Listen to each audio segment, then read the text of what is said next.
समांतर रेखाओं के बीच में बनने वाले कोणों के बारे में हमने जाना था और उसी क्रम में हमने उनके कोणों के गुणधर्मों को भी सीखा था। उसी के कुछ अनुप्रयोग हम लोग देख रहे थे। इससे पहले वाले वीडियो में मैंने कुछ एग्जाम्पल्स आपके साथ शेयर किए थे। अब हम कुछ एग्जाम्पल्स और देखते हैं। देखिए यहाँ पे एग्जाम्पल नंबर 3 में एक चित्र आपके सामने बना हुआ है और कहा गया है कि चित्रानुसार y का मान ज्ञात करिए।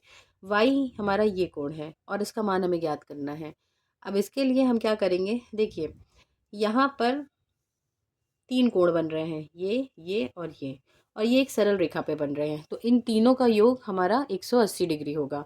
लेकिन हमें ये वाला कोण नहीं मालूम है, तो इस कोण को ज्ञात करने के लिए हम कौन सी चीज़ लगाएंगे, हम शीर्षाभिमुख कोण याद करेंगे। जब दो रेखाएं एक दूसरे को काटती हैं तो आमने सामने बनने वाले कोणों को हम शीर्षाभिमुख कोण कहते हैं और वो आपस में बराबर होते हैं। तो अगर ये कोण y डिग्री है तो इसके सामने बनने वाला ये कोण भी y डिग्री होगा। अब हमारे पास एक सिचुएशन तैयार हो गई है कि इस कोण का, इस कोण का और इस कोण का, इन तीनों का जोड़ हमारा 180 डिग्री के बराबर होगा। इसको हम लिख लेते हैं। तो ये हुआ 5/4y plus y plus 3/2y बराबर 180 डिग्री। इसको सॉल्व करते हैं। ये हो गया 5y plus 4y plus 6y equals to 180 डिग्री। ये हो गया 15y/4 इक्वल टू 180 डिग्री। अब हमें y का मान निकालना है तो हम क्रॉस मल्टीप्लाई करेंगे। इसका मल्टीप्लिकेशन इससे होगा और 15y का मल्टीप्लिकेशन नीचे आ जाएगा और y हमारा इधर ही तरफ रह जाएगा। तो y का मान कितना हो गया, 180 इंटू 4 डिवाइडेड बाई 15।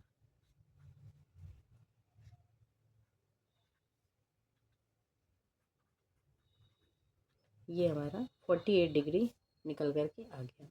बहुत ही आसानी से, इसमें हमें कोई ज़्यादा दिक्कत नहीं हुई। बस हमें शीशाभिमुख कोण का ध्यान रखना पड़ा और हमारा क्वेश्चन सॉल्व हो गया। इस तरह के जो क्वेश्चंस होते हैं वो बहुत इजी होते हैं। उनमें कोई एक छोटी सी ट्रिक होती है, जैसे ही आप उसे क्रैक करेंगे क्वेश्चन फटाफट सॉल्व हो जाएगा। इसके बाद एक एग्जांपल और लेते हैं हम। देखिए यहाँ पर एक चित्र दिया हुआ है जिसमें यहाँ पर एक लाइन आपको डॉटेड दिख रही है। ये चित्र में नहीं दी थी, ये मैंने ड्रॉ की है। चित्र में क्या दिया गया है, दी गई आकृति में यदि ए बी समांतर है DE के, ये जो रेखा AB है ये समांतर DE के है। इस रेखा को दिखाने के लिए कि ये इसके समांतर है, मैंने इसको डॉटेड लाइन को ड्रॉ किया है और यहाँ तक आपको बढ़ाते हुए दिखा दिया है। इसके बाद इन्होंने बताया कि कोण ABC का मान 120 डिग्री है। ABC यानी ये कोण 120 डिग्री है और कोण CDE यानी कि ये वाला कोण 130 डिग्री है। और पूछा गया है कि BCD का मान क्या होगा। तो BCD हमारा ये वाला जो कोण है, ये इसका मान हमें ज्ञात करना है।